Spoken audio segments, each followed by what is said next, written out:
नमस्कार। जय हिंद, जय भारत, हरे कृष्णा, जय सिया राम, जय श्री राधे। तो मैं आपके सामने इस्कॉन टेम्पल के बारे में और इस्कॉन फाउंडेशन के बारे में कुछ बात बताने आऊँगी। जैसे कि दोष आपका आरोप, पति आरोप। तो आरोप के बारे में बात करेंगे, पति आरोप के बारे में बात करते हैं। पति आरोप का मतलब है कि इस्कॉन कितना ही वो है। इस्कॉन ने कोरोना के टाइम पर काफ़ी अच्छी सेवा दी है, उन्होंने काफ़ी लोगों की मदद की है और काफ़ी सारे मंदिरों ने मदद की है। जो लोग मंदिरों पे आरोप लगाते हैं, कहते हैं कि मंदिर तो सिर्फ मंदिर बनाने से क्या होगा, एक मंदिर से स्कूल चलता है, शिक्षा प्रदान होता है, भोजन मिलता है। देश की आर्थिक स्थिति के हिसाब से मंदिर से इतने लोगों का भला होता है, हॉस्पिटल, चिकित्सा, सब कुछ मंदिर की ओर से मिलता है। आपने गौरी गोपाल आश्रम के बारे में भी सुना होगा, वहाँ पे 24 घंटा लोगों को भोजन मिलता है, वो सब इसी तरह से मिलता है। तो मैं वही बात आप लोगों के लिए बोल रही हूँ कि कोई चीज़ का आप नेगेटिव पार्ट तो देख लेते हैं, पॉजिटिव नहीं देखते। तो पॉजिटिव यही है, लेकिन कुछ इस्कॉन के डिवोटीज़ की वजह से जो इस्कॉन का पॉजिटिव पार्ट है वो दिख नहीं पाता। जैसे कुछ दिन पहले मुझे इस्कॉन के एक भक्त मिले, डिवोटी मिले, और उन्होंने मुझे सब कुछ ठीक लगा। मुझे दो बातें उनकी गंदी लगी मुझे। एक तो उनकी स्त्री को उन्होंने कोई बात समझाने के लिए मारा था और उन्होंने ये कहा था, लातों की भूत बातों से नहीं सुधरता। उन्हें समय लेना चाहिए था, बात करना चाहिए था। इस्कॉन तो शायद इसका घोर विरोध करेगा कि उन्होंने अपनी पत्नी के ऊपर हाथ उठाया। वो एक शरीर में वो एक नारी है। आप नारी को शक्ति के रूप में देख लो या नारी की दुर्बलता, बाहर से दुर्बलता देख लो। तो किसी मनुष्य को मारना, क्या भगवद गीता में कहीं लिखा है कि उसको सुधारने के लिए आप उसको मारेंगे? पहला तो डिवोटी की बात मुझे ये चीज़ अच्छी लगी। दूसरी बात ये थी कि उन्होंने कहा, स्वामी प्रेमानंद जी वो 6ठी तक पढ़े हैं। भले ही वो 6ठी तक पढ़े हैं, वो घर से 6ठी तक पढ़ते वक्त ही वो चले आए थे। उसके बाद उन्होंने संस्कृत में अध्ययन किया और जितने भी आपकी वैदिक किताब है, वैदिक शिक्षा है, उन्होंने ली। उन्होंने वो शिक्षा भी ली, दीक्षा भी ली, और लोगों को तभी वो प्रवचन करते हैं जब आपको शास्त्र का ज्ञान ना हो। अब मैंने अब क्वालिफिकेशन किया है, एजुकेशन किया है BA आर्ट्स से। अभी सिर्फ मैंने जरा सा भगवद गीता ही पढ़ा, तो मैं महान पंडित तो नहीं बन गई। मुझे पंडित बनने या कुछ महान बनने के लिए मुझे सबका ज्ञान होना ज़रूरी है, और ये इस जन्म में ही काफ़ी नहीं है। हम लोग कह देते हैं हमें भगवत नाम, ऐसे करने से भगवत नाम की प्राप्ति हो जाएगी। तो मैं माला भी जप करती हूँ। तो उन्होंने कहा, अब अनियन गले खाते हो, माला जप नहीं कर सकते आप? तो मुझे थोड़ा संकोच लगा, क्यों मैं माला जप क्यों नहीं कर सकती? तो माला जप नहीं कर सकते आप, ऐसा है वैसा है। तो इस्कॉन की एक डिवोटीज ने ये कहा, वो इंस्टाग्राम में मैंने फॉलो करती हूँ, तो उन्होंने कहा कि जो सबको ही कर सकते हैं माला, पर माला कौन सा लेना है, कौन सा लेके करना है। उन्होंने बताया कि तुलसी का माला अनेक गाय खाते हैं, ऐसा कुछ रखते हैं, तो वो नहीं कर सकते माला, लेकिन आप चंदन का या दूसरे किसी इसका माला कर सकते हो। समझा है? नीम का माला, और मैं चंदन का माला कर रही थी। तो मुझे और वही कहते हैं ना, अच्छे पद पे चलने के लिए शुरुआत ही अच्छा पद नहीं हो जाता, अच्छाई के चलने के लिए समय लगता है। बुराई आसानी से आ जाता है, लेकिन अच्छाई को आने में समय लगता है। तो वैसे ही अब मेरे परिवार में मेरे हस्बैंड नॉनवेज खाते हैं। मैं आने घरे को कई बार मुझे शायद मान लीजिए बनाना ही पड़ गया, वरना नहीं बनाया तो मेरे पर शारीरिक मानसिक प्रताड़ना होगा। जिस टाइम पे मैं प्रभु को बोलूँगी, प्रभु इस कलयुग में तो आ नहीं जाएंगे मुझे बचाने के लिए। तो इस बात को समझना होगा कि जो ये इस्कॉन में कुछ डिवोटीज़ हैं, उन्हें पूरी तरह से पूरा ज्ञान नहीं होते हुए वो कुछ भी कहीं पे भी बयानबाजी कर देते हैं। तो क्या ये सही है? मुझे आप लोगों से जवाब चाहिए, सही है? ये जो बयानबाजी था, एक वो है लीला प्रभु जी, उन्होंने कुछ ऐसा ही कहा था। चौथोपौध के बारे में उन्होंने ऐसे बेतुके बयान दे दिया। आप पढ़ोगे, जानोगे, वो बीच बीच में स्वामी प्रेमानंद महाराज जी के बारे में भी ऐसे बोल देते हैं, राधा राधा बोलने से आ जाएगा। आप सही महीने में सिर्फ भगवत गीता को ही मत पढ़िए, जितने भी किताब है, हमारे जितने भी वेद है, सब कुछ पढ़िए, समझिए, तब बोलिए। भक्ति का मतलब अहंकार नहीं, लोभ नहीं, माया नहीं। भक्ति का मतलब प्रेम है। कृष्ण यही तो बता रहे हैं। वो चाहते तो चुटकी बजा के युद्ध समाप्त कर देते, नहीं किया ना। कर्म आपको करना है, बात को समझना है। इस्कॉन का तो पहला मकसद ही था किसी को प्रेम से लेके आना। इस्कॉन का मकसद ये नहीं है लोगों को सिर्फ डरा धमका के तो दूसरे धर्म के लोग भी करते हैं, पर सनातनीय नहीं करते डरा धमकाने वाला काम। इस्कॉन यही तो समझाता है कि मैं डराना नहीं, धमकाना नहीं, लोगों को उनको समझना है। भगवत गीता पढ़ के समझ के वो धीरे धीरे भक्ति पथ में चलेंगे। परंतु कुछ डिवोटीज का होता है, उन्होंने अनियमित छोड़ दिया या बचपन से वो उस चीज़ को फॉलो करते, तो बदले उनको ये मेंटलिटी हो जाता है हम सबसे बड़े भक्त हैं। जब उन्होंने प्रेमानंद बाबा जी के बारे में बोला या गौरी गोपाल जी के बारे में बोलते तो मुझे बुरा लगता, दोनों के बारे में। मैं गौरी गोपाल दास जी के बारे में भी बहुत अच्छा मुझे लगता है कि वो एक इस्कॉन के इतने अच्छे समझाने वाले मोटिवेशनल स्पीकर हैं। वो लोगों को एक चीज़ बताते हैं ना, लोग कैच कर लेते हैं। बात करने का तरीका, धैर्य, प्रेम, सबसे बड़ी इम्पोर्टेंट प्रेम। प्रेम का मतलब कोई गलत इच्छा नहीं होती है।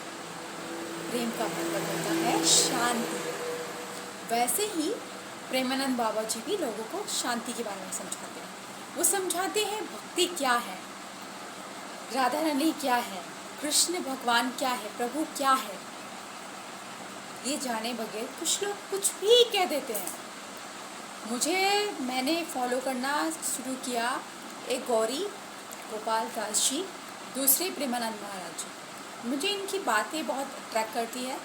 और जैसे कि यूपीएससी के लिए अगर कुछ होता है, मैं 3-4 वीडियो बहुत ज़्यादा देखती हूँ यूपीएससी के ऊपर, तो मुझे ज़्यादा सहज सरल समझाने वाले लगते हैं विवेक सर।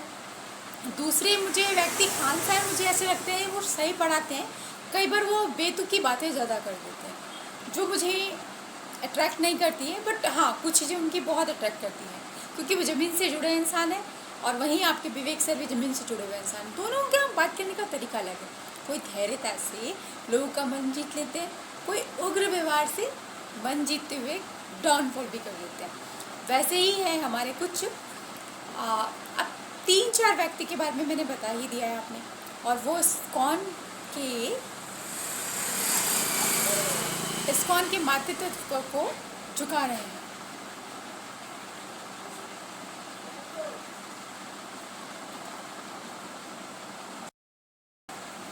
बच्चे को मतलब किसी को बताने के लिए, समझाने के उग्र व्यवहार होने की ज़रूरत नहीं होती।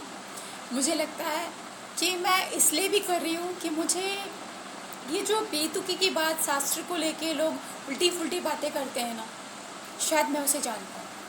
अगला नेक्स्ट स्टेप है, मैं रामायण पढ़ूँगी। कुछ समय के बाद मेरे को ऐसा लगता है कि रामायण पढ़ना चाहिए, सीता के बारे में पढ़ूँगी।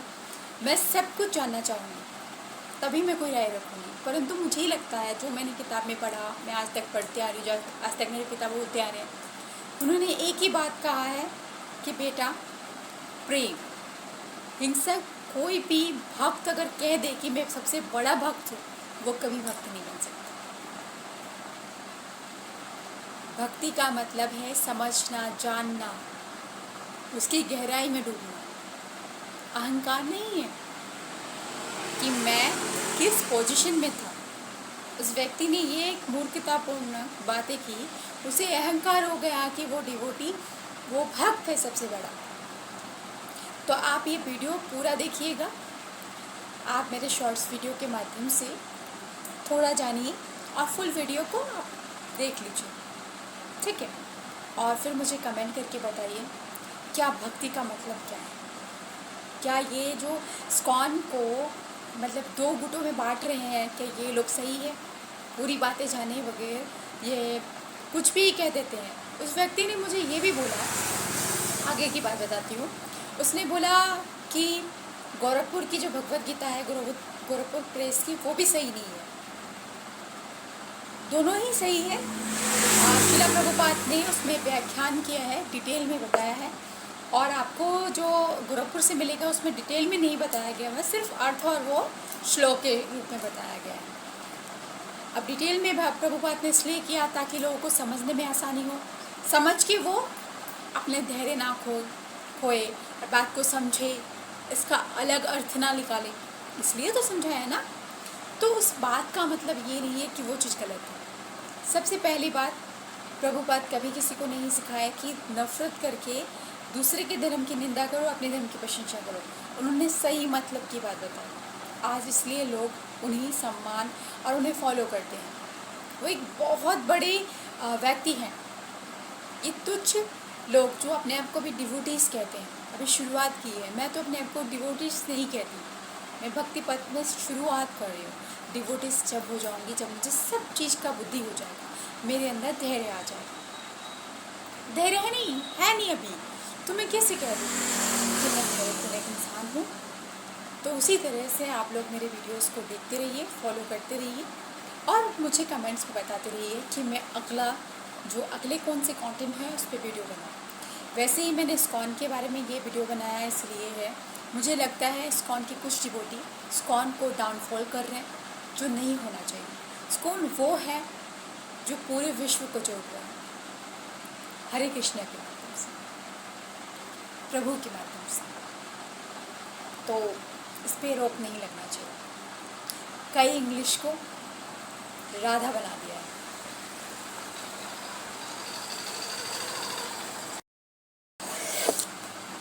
तो मुझे ऐसा ही लगता है कि हमें समझने की ज़रूरत है। इससे क्या है कि इस्कॉन इतना अच्छा सेवा देती है और इस्कॉन से जुड़ने, मुझे लगता है मुझे सबसे पहले अट्रैक्शन इस्कॉन से हुआ था।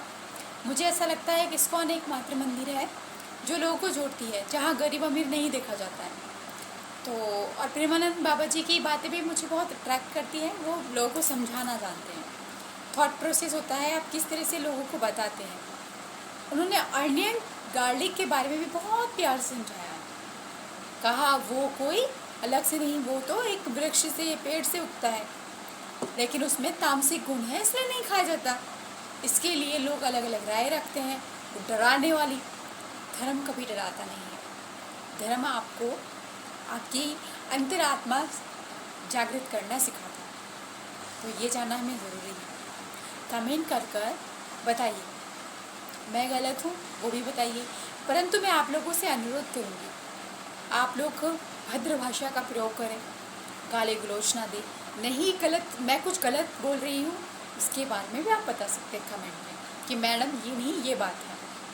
क्योंकि मुझे कहीं लगा कि उस व्यक्ति ने, वो डिवोटी इस्कॉन का ही है, परंतु उन्होंने कुछ ऐसा व्यवहार किया है। और मैंने शायद एक और के बारे में, नीलीला प्रभु जी के बारे में भी सुना है। उन्होंने भी बहुत उनका क्लिप देखा था, मुझे वो अच्छा नहीं लगा। मुझे लगा स्वामी विवेकानंद वो व्यक्ति है जिन्होंने हिंदू धर्म की पहचान बनाई है विदेशों में जाके, शिकागो में जाके लोगों को समझाया है कि बात कैसे करते हैं, लोगों को सम्मान कैसे देते हैं। धन्यवाद। जय हिंद, जय भारत, हरे कृष्णा, जय श्री राम।